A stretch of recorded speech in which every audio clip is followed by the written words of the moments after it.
Okay, let's do some imagining for a second. It's summertime. The sun is shining, the birds are singing, you're out in your backyard holding a glass of lemonade and you're grilling up some burgers on your propane grill. And then, because you paid attention in chemistry class, you begin thinking about the combustion of propane, which is a chemical reaction in which the propane reacts with oxygen to produce carbon dioxide and water.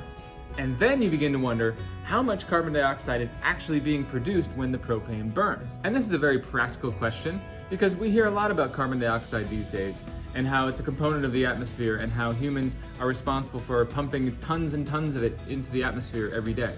And you, being the curious sort that you are, decide to calculate how much carbon dioxide can be produced from your tank of propane.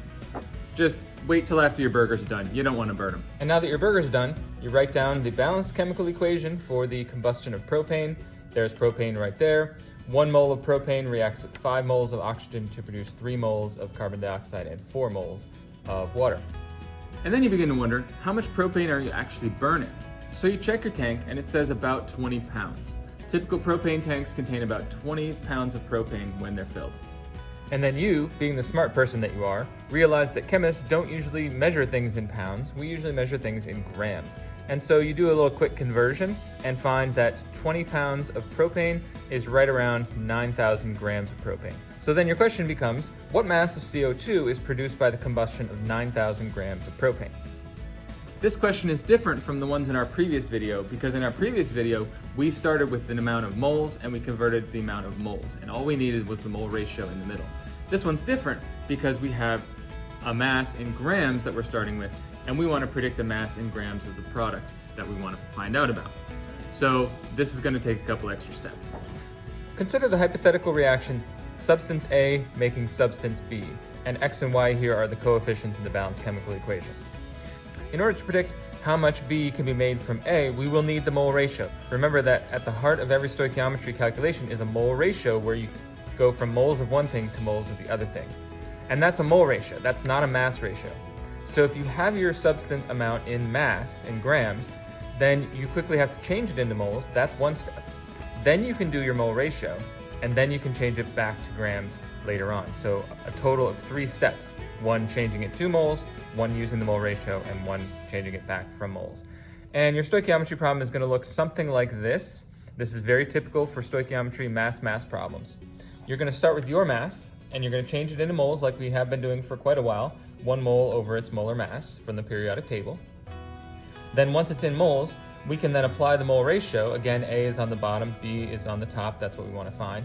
And X and Y are your coefficients from your balanced chemical equation. Then once it's in moles of B, then you can change it back to grams using its molar mass from the periodic table, and then you'll have your answer.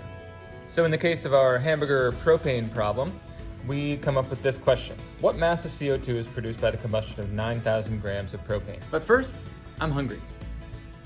Be right back. That's our starting value, and so we're going to go ahead and write that down, 9,000 grams of C3H8.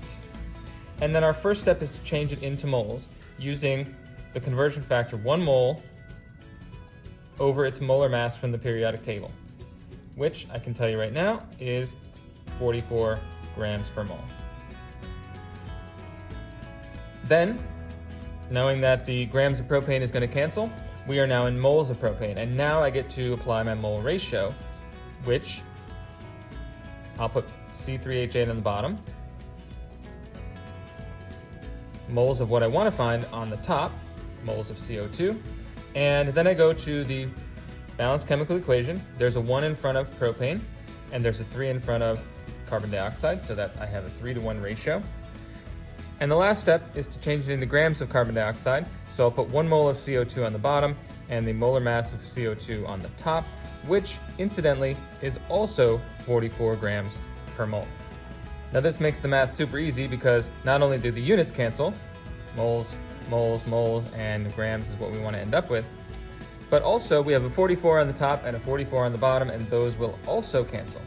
So my final answer is simply 9,000 times 3, which will give me 27,000 grams of CO2. That's a fun fact you can share at your next barbecue. The burning of your entire tank of propane releases about 27,000 grams of carbon dioxide into the atmosphere. Check out this next example involving the reaction of iron with oxygen to produce iron 3 oxide, which is rust. This is exactly the same reaction we saw in our last video. Only this time the question is different. How many grams of rust are produced from 38 grams of iron? So if we start with 38 grams of this, how much of the rust, the iron 3 oxide, will we produce? So now that you know that mass-to-mass problems involve 3 steps, first, changing the grams to moles, then applying the mole ratio, then changing it back to grams. Take a minute and pause the video and see if you can solve this problem.